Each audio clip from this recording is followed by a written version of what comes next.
with Miss Lauren, Mr. Lincoln. I think he likes being called Mr.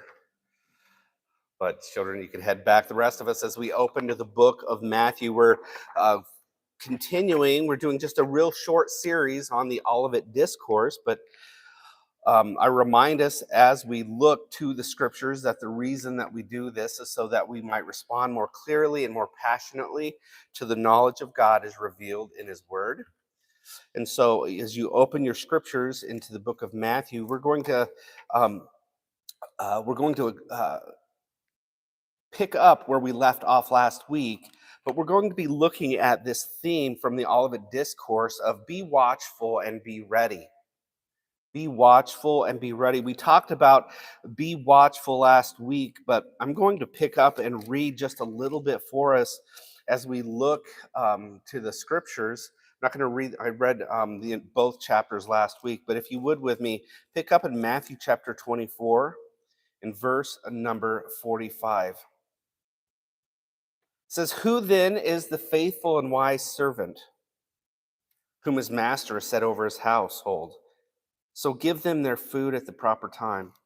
Blessed is the servant whom his master will find so doing when he comes. Truly I say to you, he will set him over all his possessions. But if that wicked servant says to himself, my master is delayed, and begins to beat his fellow servants and eats and drinks with drunkards, the master of that servant will come on a day when he does not expect him, and at an hour when he does not know.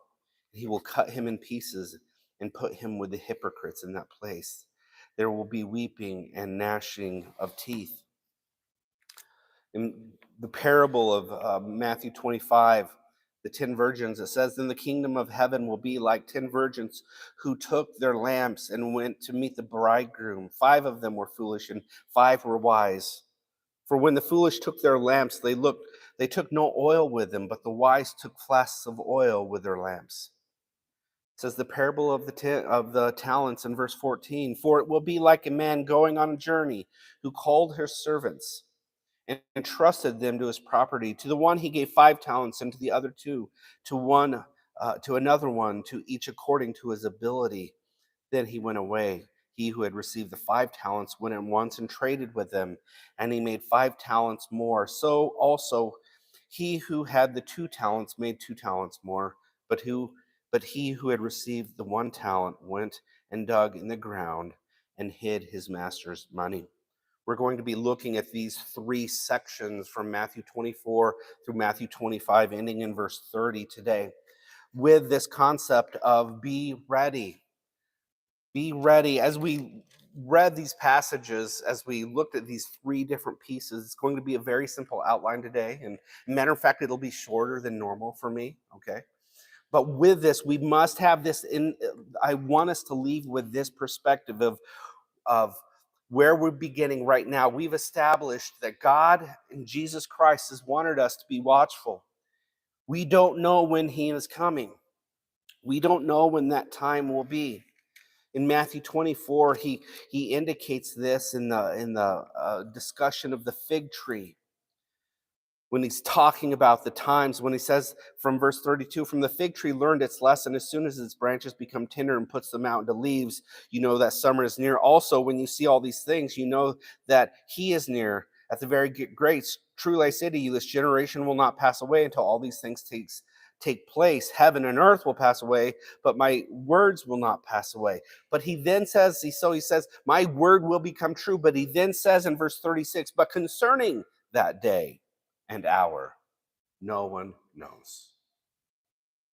No one knows, not even the angels of heaven. As we look at this be ready concept, I want us to leave with what is readiness? What is preparedness? What is readiness for the believer? What does that look like? And what is Christ attempting to do as he talks about the watching but knowing that the day is near, but you don't know when that day will be. We want to have watchfulness in action. We need to start where we began, though, and that is why the Olivet Discourse. Why did Jesus give this these statements and this discourse with them and these parables inside this conversation he had with them? Well, it's because the disciples had questions. You see that they had from all of the teaching that had taken place in the previous chapters, beginning in chapter 21, verse 12, all the way through 23. Jesus was in the temple and teaching, and Jesus now leaves the temple in verse 24, chapter 24, verse 1. Jesus left the temple and was going away when his disciples came to point out to him the building of the temple.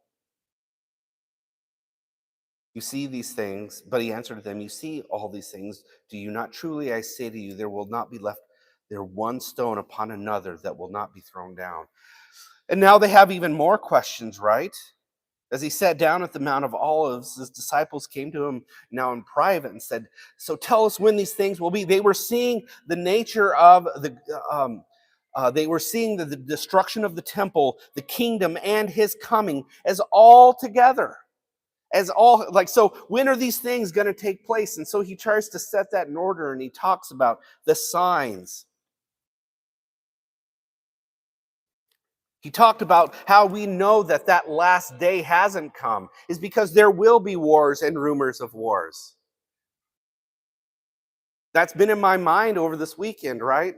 There's wars and always rumors of war. This is the time period in which we live. God is not here. There are wars and rumors of wars, and one day he will return and he will establish his kingdom and he will establish peace. We are in the last days, and we have been since the time of Christ. The culmination of all that is in in prophecy, the culmination of the coming of Christ and in him coming with in his kingdom and him coming for his own. As he ascended, so will he descend. All of that has not come to fruition because we know that there are signs that we are still in this time. There will be a time of tribulation. But he tells us to be watchful. We'll circle back to this. So we're starting from that premise that we are always to be watchful as believers. But we are to be ready. So what is readiness? We already had it up there, watchfulness in action. What is readiness? What is preparedness? Right now, in my work, we're in a state of readiness and preparedness. Auditors come to our company